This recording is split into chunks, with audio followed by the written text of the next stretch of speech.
Welcome to the Read Aloud and Chill series, your cozy corner for relaxation and storytelling. Today, we embark on a delightful journey into the enchanting world of the story of the three bears. Take a moment to settle into a comfortable position, allowing the stress of the day to melt away. As you listen to the soothing melodies and gentle beats, allow your imagination to transport you into the storybook realm where adventure awaits.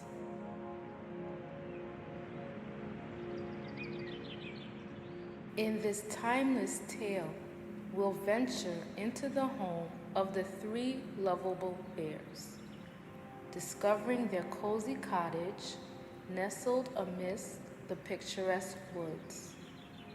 Together, we'll follow the curious Goldenlocks on her mischievous exploration of their abode, experiencing the joys, surprises, and lessons that unfold.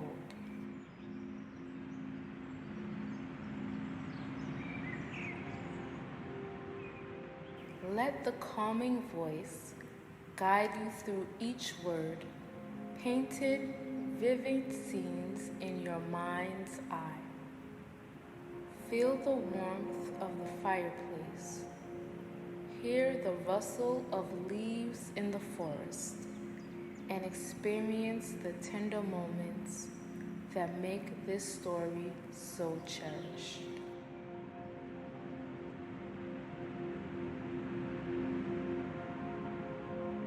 As we indulge in the magic of storytelling, let your mind wander and your heart relax.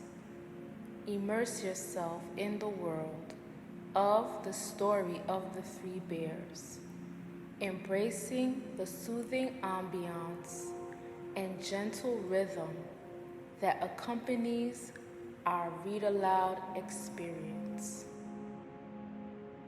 So, dear listener, sit back, breathe deeply, and let the enchantment of this tale wash over you. Allow yourself to be carried away by the narrative, finding solace and tranquility in the captivating journey we're about to embark on. Join us in the Read Aloud and Chill series as we embrace the beauty of literature, the power of imagination, and the serenity of relaxation. Let's unwind together and create cherished memories in the moment of literary bliss.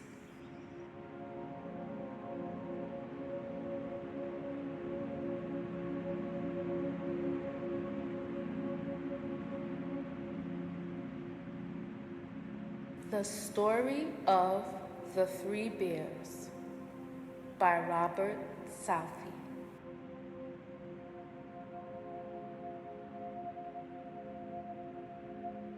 Once upon a time, there were three bears who lived together in a house of their own in a wood. One of them was a little small wee bear, and one was a middle-sized bear, and the other was a great, huge bear.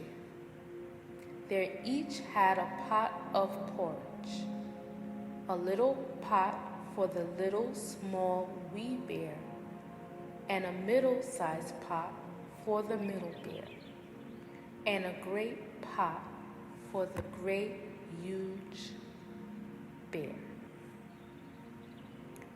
And they each had a chair to sit in, a little chair for the little, small, wee bear, and a middle-sized chair for the middle bear, and a great chair for the great huge bear.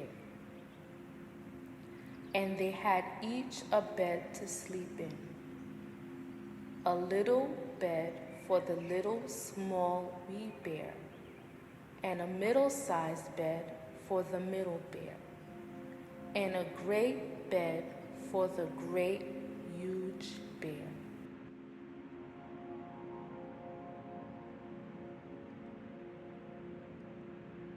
One day, after they had made the porridge for their breakfast and poured it into their porridge pots, they walked out into the wood while the porridge was cooling, that they might not burn their mouths by beginning too soon to eat it. And while they were walking, a little girl called Goldenlocks came to the house. First she looked in the window, and then she peeped in at the keyhole. And seeing nobody in the house, she turned the handle of the door. The door was not fastened because the bears were good bears who did nobody any harm and never suspected that anybody would harm them. So Goldenlocks opened the door and went in, and well pleased she was when she saw the porridge on the table. If she had been a thoughtful little girl, she would have waited till the bears came home, and then perhaps they would have asked her to breakfast, for they were good bears. A little rough or so, as the manner of bears is, but for all that very good-natured and hospitable. But the porridge looked tempting, and she set about helping herself.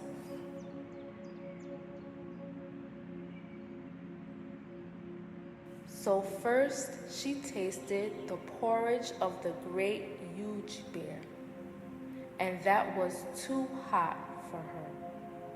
And then she tasted the porridge of the middle bear, and that was too cold for her. And then she went to the porridge of the little small wee bear, and tasted that, and that was neither too hot nor too cold, but just right. And she liked it so well that she ate it up.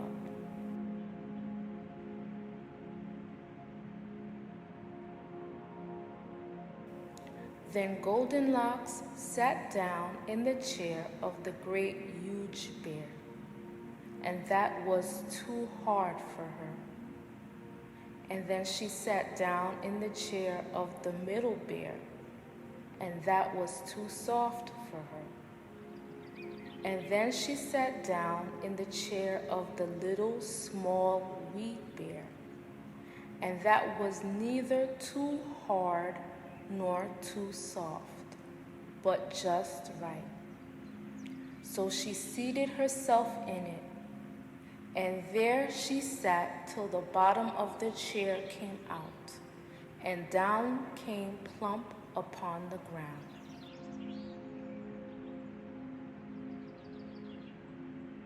Then Goldenlocks went upstairs into the bedchamber in which the three bears slept.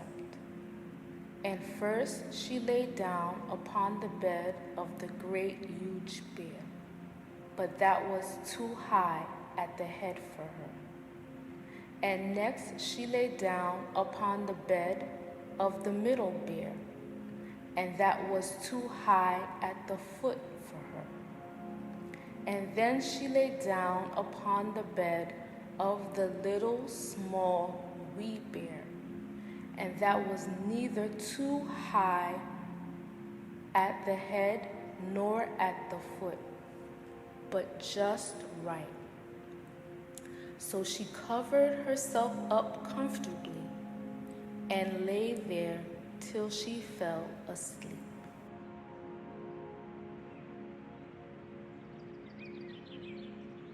By this time, the three bears thought their porridge would be cool enough, so they came home to breakfast.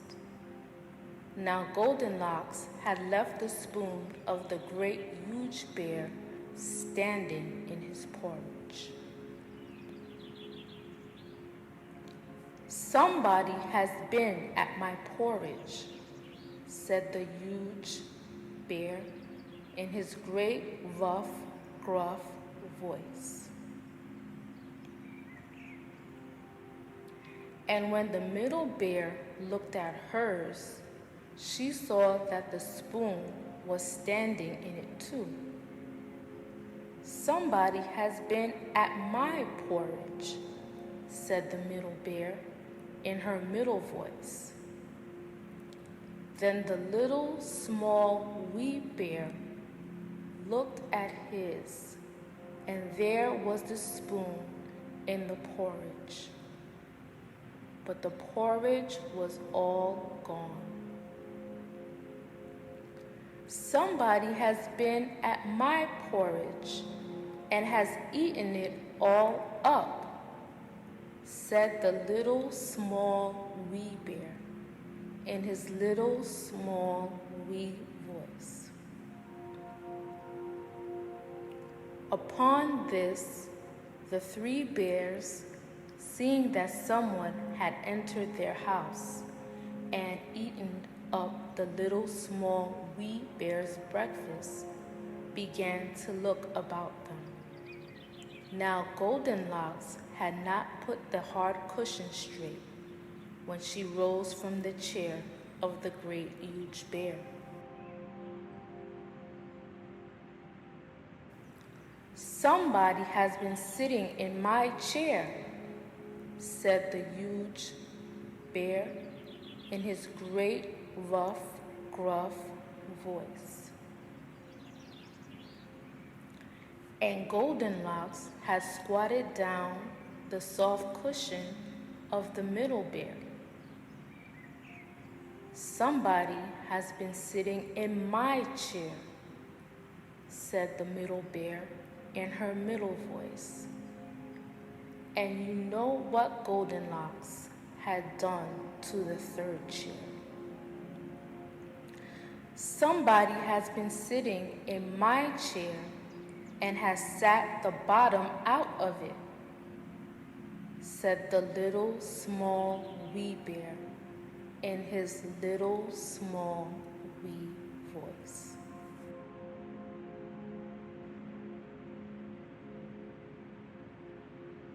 Then the three bears thought it necessary that they should make farther search. So they went upstairs into their bedchamber. Now Goldenlocks had pulled the pillow of the great huge bear out of its place. "Somebody has been lying in my bed," said the great huge bear in his great, rough, gruff voice. And Goldenlocks had pulled the bolster of the middle bear out of its place. "Somebody has been lying in my bed," said the middle bear in her middle voice. And when the little, small, wee bear came to look at his bed, there was the bolster in its place, and the pillow in its place upon the bolster. And upon the pillow was the head of Goldenlocks, which was not in its place, for she had no business there. "Somebody has been lying in my bed, and here she is," said the little, small, wee bear in his little, small, wee voice. Goldenlocks had heard in her sleep the great, rough, gruff voice of the great, huge bear, and the middle voice of the middle bear. But it was only as if she had heard someone speaking in a dream. But when she heard the little small wee voice of the little small wee bear, it was so sharp and so shrill that it awakened her at once. Up she started, and when she saw the three bears on one side of the bed, she tumbled herself out of the other and ran to the window. Now the window was open because the bears, like good tidy bears as they were, always opened their bedchamber window when they got up in the morning. Out Goldenlocks jumped and ran away as fast as she could, never looking behind her. And what happened to her afterwards, I cannot tell. But the three bears never saw anything more of her.